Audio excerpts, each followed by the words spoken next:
ఇప్పుడే country delight యాప్ని download చేసుకోండి. Download the country delight app now. అమ్మ నమస్తే. నమస్తే అమ్మ జయలక్ష్మి. అమ్మా, మనము ఇంట్లో ఏ వస్తువు ఎక్కడ పెట్టాలో అక్కడే ఉంటే మంచిది అంటారు, అంటే బాగుంటుంది అంటారు. అది వంటింటికి సంబంధించి వస్తువుల విషయంలో ఏమైనా జాగ్రత్తలు తీసుకోవాలా? ఏ వస్తువు అక్కడే పెట్టాలి, అలాంటి నియమం ఏమైనా ఉందమ్మా? అమ్మ, మనకి ఆంగ్లంలో ఒక మాట ఉందమ్మా, a misplaced article is a missed article అని. అంతే, మిస్డ్ ఆర్టికలే. అది ముఖ్యంగా లైబ్రరీలో పెడతారు. అది a misplaced book is missing book అని. మిస్సింగ్ బుక్ అంటే ఎక్కడ వెతుక్కోవాలో తెలియదు కదా. అవునవును. ఇప్పుడు ఏదో ఫలానా రచయిత పుస్తకాలన్నీ ఇక్కడ పెట్టారు ఆల్ఫబెటికల్ ఆర్డర్లో. అందులో ఎవరో తనకు పుస్తకం కావాలి, మళ్ళీ నా దగ్గర కార్డు లేదు, నెక్స్ట్ టైం వచ్చినప్పుడు తీసుకుంటానని ఇంకో ర్యాక్లో పెడతాడు. అతడికి తెలియదు, ఎందుకంటే ఇతడు మళ్ళీ వచ్చే లోపల ఎంతమందో ఎన్నో చదువుతారు. అది అక్కడ ఉండదు. మళ్ళీ ఎప్పుడో ఆడిట్ లాంటివి జరిగితే తప్ప ఆ పుస్తకం బయటపడదు. అప్పటిదాకా అది మిస్డ్. అంతే. అట్లా అది మీరు అన్నట్టు ఇల్లు మొత్తానికి కూడా వర్తించే మాటే. ఇంకా వంటిల్లు అంటారా, నిరంతరం పనిచేసే చోటు కదా అది. ఇంట్లో బెడ్రూమ్లో రాత్రికి వెళ్తాం, పగలేదో 1-2 సార్లు పెడతాం. అంతేగాని వంటింట్లో అయితే తెల్లారుదామున ఎన్నింటికి లేస్తే అంటే 4ంటికి లేస్తే 4ంటికి, 7ంటికి లేస్తే 7ంటికి, అక్కడి నుంచి మళ్ళీ పడుకునేదాకా వరుసగా జరుగుతూనే ఉంటుంది కదా.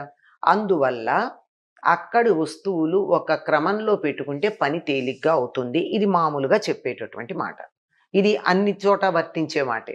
అయితే వంటింట్లో మనకు ఒక పద్ధతి ప్రకారం ఏం చెప్తారంటే, వంటింట్లో మనం చేసేటటువంటి ప్రధానమైన కార్యక్రమం ఏమిటి? వంట. వంట దేని మీద చేస్తాం? పొయ్యి మీద చేస్తాం, స్టవ్ మీద. కనుక స్టవ్ అంటే మంట ఉంటుంది కనుక ఆగ్నేయంలో స్టవ్ ఉండడం మంచిది. అగ్ని స్థానంలో అగ్ని ఉంటే ఇంట్లో అందరి జఠరాగ్ని అంటే ఆకలి చక్కగా ఉంటుంది, సవ్యంగా ఉంటుంది అని అసలు ఆగ్నేయంలో పూర్వకాలం వంటగది కట్టేవారు. ఇప్పుడు మనకున్న పరిస్థితుల్లో ఆగ్నేయంలో వంటగది కట్టేయటానికి వీలవచ్చు, కాకపోవచ్చు. అమ్మ, ఇది నేను చెప్తున్నాను నాకు వాస్తు తెలుసని కాదు, ఇది ఒక మొండిగా అందరూ చెప్పేటటువంటి మాట కనుక చెప్తున్నాను. అయితే అనుభవం కదా. అంతే, అంటే పెద్దలు చెప్పే మాట వింటాం కదా, అంతకన్నా ఇంకేం లేదు. అయితే మనకి ఆగ్నేయంలో లేదు వంటగది, మరి ఏం చెయ్యాలి? ఏం చేయాలంటే మనకున్న వంటగదిలో ఆగ్నేయం పక్కన పెట్టుకోవాలి. అప్పుడు మీరు గమనించవచ్చు కూడాను, అప్పుడు వంట చాలా సులభంగా అవుతోంది, తేడాగా ఉంది అనేది కూడా గమనించారు కొంతమంది, తెలుస్తోంది. అక్కడ పెట్టుకుని అందుబాటులో ఉండేటట్టుగా వస్తువులన్నీ పెట్టుకోవడం అన్నది సుఖం. మనం ఎలా పెట్టుకోవాలని చెప్పారంటే, ఎవరు ఏ వస్తువు ఎక్కువ వాడతారో అది ఇలా చెయ్యెత్తగానే అందేటట్టు ఉండాలి, అది లెక్క. ఒకప్పుడైతే వంటకి బియ్యం అయితే అలా పెట్టుకోలేరు కదా, అందుబాటులో ఉండేటట్టు అది ఒక పక్కన దూరంగానే పెడతారు. ఆ గిన్నెలో పోసుకుని రెడీగా పెట్టుకుంటాం. బియ్యం కాదు, పప్పు కూడా కాదు, అవన్నీ దూరం. మిగిలినవి ఏమిటి? నిమిషం ఇలా చేతులు ఎత్తి అందుకుని వేసుకునేటటువంటివి ఏమి ఉంటాయి? తిరగమోత సామాను, కారం, పసుపు, ఉప్పు ప్రధానం. కారం వేయకపోయినా ఉప్పు వేస్తాం. ఉప్పు, కారం, చింతపండు, బెల్లం ఈ క్రమంలో పెట్టుకోవడం సరైన పద్ధతి అని చెప్పి ఒక ఆధ్యాత్మిక గురువు చెప్పిన మాట. వంటింట్లో ఈ రకంగా పెట్టి చూడండి ఎంత బాగుంటుందో అని చెప్పాడు ఆయన. నేను ఆశ్చర్యపోయాను, ఇలా పెడితే దీనికి రీజన్ ఏమైనా ఉంటుందా అని సరదాగా పెట్టా. ఏముంది, ఇటు నుంచి అటు పెట్టేది, ఇటు అటు మార్చినప్పుడు నాకు చాలా కంఫర్టబుల్గా అనిపించింది. ఉప్పు అన్నింట్లోనూ వేస్తాం, ఒక తీపి పదార్థాల్లో తప్ప. అవును. ఉప్పు తర్వాత మనం తరచుగా వాడేది ఏమిటంటే, ఉప్పుకు దగ్గర సంబంధం ఉన్నటువంటిది చింతపండు, కారం కన్నా కూడా. ఇప్పుడు ముద్దపప్పు చారు చేసుకుని వెళ్ళిపోయే పరిస్థితులు కూడా చాలా సందర్భాల్లో ఉంటాయి మనకి. కనుక పప్పులోనూ వేస్తాం, చారులో వేసేది ఏమిటి? ఉప్పుతో పాటుగా చింతపండు వేస్తాం. నేను ఆ లాజిక్ తర్వాత ఆలోచించి ఆయన ఎందుకు చెప్పాడా అని. ఆ తర్వాత ఇక బెల్లము, కారము, ఇతరమైనటువంటి మసాలాలు. మీరు పసుపు అన్నారు, పసుపు ఎక్కడ ఉంటుంది? తప్పనిసరిగా పోపులో పెట్టులో ఉంటుంది, తిరగమూతల డబ్బాలో ఉంటుంది. కనుక తిరగమూతల డబ్బా, చింతపండు, కారము, బెల్లము ఇవి ప్రధానంగా వాడేటటువంటి పదార్థాలు. మసాలాలు అంటారు, ఒక్కొక్కళ్ళు ఒక్కొక్కటి వాడతారు. వంటలు చేసుకునే పద్ధతిని బట్టి, ప్రాంతాలను బట్టి, రకరకాల తినే అలవాట్లను బట్టి వేరే రకాల మసాలాలు ఎన్నైనా వాడినా ఇవి బేసిక్ గా వాడేవి కదా. ఈ 4 అందుబాటులో పెట్టుకుని మిగిలినవన్నీ మీ ప్రయారిటీ బట్టి మీరు పెట్టుకోండి. ఈ మధ్యలో మీరు టీవీ ఛానల్స్ చూసినా ఎక్కడ చూసినా వంటలు అనగానే కనపడేది అల్లం వెల్లి పేస్ట్. ఈ అల్లం వెల్లి పేస్ట్ అందుబాటులో పెట్టుకోండి. అది అది తీసుకునేవాళ్ళు అందరూ అది వాడరు కదా. అవునవును. వాడే వాళ్ళు ఏం వాడతారు? అది వాడని వాళ్ళు ధనియాలు వాడుకుంటారు, ఇంకోటి ఏదో వాడతారు. మీరు ఏది వాడతారో మీరు తరచుగా మీ దానికి అందుబాటులో పెట్టుకుంటే వంట సులభంగా అవుతుంది. ప్రధానంగా పొయ్యి మాత్రం ఆగ్నేయంలో పెట్టుకుని ఇటు ఆగ్నేయం పెట్టుకున్నారనుకోండి, ఇటు ఆగ్నేయం అనుకుందాం కాసేపు, ఇటు తూర్పు అవుతుంది, ఇటు పక్క ఏమవుతుంది, ఈశాన్యం అవుతుంది. కనుక సింక్ ఇటు పక్క పెట్టుకుంటే నీళ్లు పెడుతూ ఉంటాయి. ఎడం చేతి పక్క మీకు ఎప్పుడు వంట సూర్యుని చూస్తూ చేయాలన్నారు.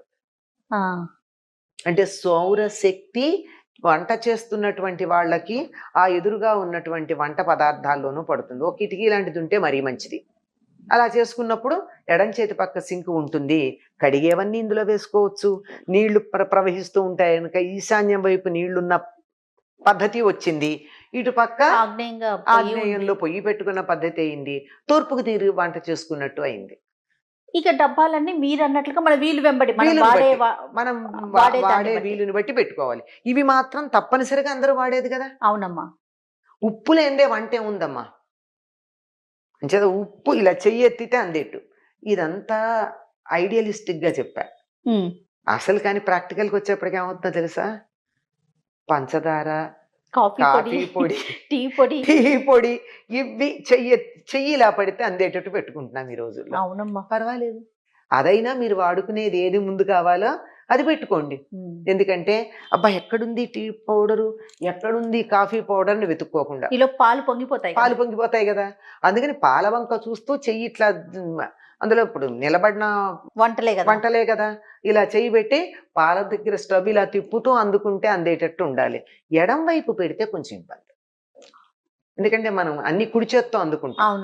అంటే ఎక్కడో కొద్దిమంది డెక్స్ట్రో ఉంటారు అనుకోండి, డెక్స్ట్రో అందేమో వాళ్ళని, ఎడం చేతి వాటం వాళ్ళు కొద్దిమంది ఉంటే ఉండొచ్చు.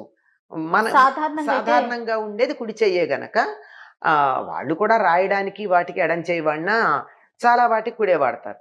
కనుక ఈ పదార్థాలన్నీ కుడి చేతి వైపు పెట్టుకుంటే సౌకర్యం ఉంటుంది. ఎడం చేతి పక్క సింక్ ఉందనుకోండి, తప్పమని ఇలా నీళ్లు తిప్పి ఈ కుడి చేత్తో నీళ్లు పట్టుకోవాలన్నా ఎడం చేత్తో తిప్పడానికి, ఆఫ్ చేయడానికి, కడుక్కోవడానికి వాటికి ఉంటుంది. ఇది సౌకర్యం. మనకి వాస్తు ప్రకారం చెప్పింది ఏమిటంటే, భూమి నుండి వచ్చేటటువంటి, ప్రకృతి నుండి వచ్చేటటువంటి శక్తిని కూడా మనం గ్రహించటం కోసం పెట్టింది వాస్తులో కొన్ని భాగాలు. ప్రకృతిలోంచి కూడా మనం శక్తిని గ్రహించుకోవడానికి, దాంతో రిలేట్ అయ్యి ఉంటే తొందరగా గ్రహించగలుగుతాం, హార్మోనియస్ గా ఉంటే. అందుకని తూర్పు వైపుకి తిరిగి వంట చేస్తే సౌరశక్తి మనలో ప్రవేశించి చక్కగా ఉంటుంది అంట.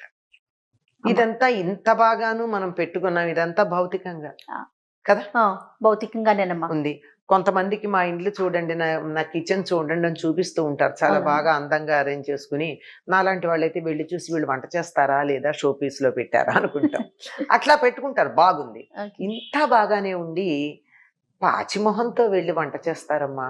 పాచిమొహంతో అంటే నేను చాలా మందిని గమనించింది ఏంటంటే, నిద్ర లేవంగానే ముందు వంటింట్లోకి వెళ్ళి 2 స్టవ్లు వెలిగించి, ఒక దాని మీద నీళ్లు డికాక్షన్కో టీకో, రెండో దాని మీద పాలు పెట్టి అప్పుడు వచ్చి బ్రష్ చేసుకుని, ఈ లోపల బ్రష్ చేసుకెళ్లే లోపల అయితే టీ తాగి వంట అంతా చేసి అప్పుడు స్నానం చేస్తారు. అవునమ్మా. అది ఇదొకటి జాగ్రత్త పడితే వంటిల్లు కాస్త అటు ఇటుగా ఉన్నా పర్వాలేదేమో అనిపిస్తుంది. ఎందుకంటే మనం నిద్రపోయేటప్పుడు మన శరీరంలో మెటాబాలిక్ యాక్టివిటీ ఎక్కువ ఉండి అన్ని రకాల మాలిన్యాలు బయటకు వస్తాయి.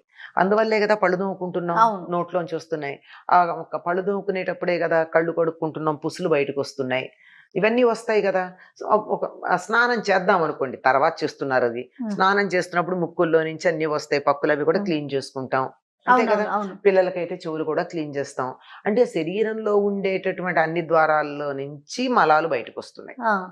మనం ఒక ప్రధానమైనటువంటి 1-2 గురించి ఆలోచిస్తున్నాం కానీ మిగిలిన అవయవాల గురించి, ప్రతి రోమకూపం నుంచి బయటకు వచ్చేటటువంటి మాలిన్యాన్ని ఆలోచించట్లేదు. అది కూడా లేకుండా వెళ్ళి గనక చేసుకున్నట్టయితే ఇంకా బాగుంటుందమ్మా.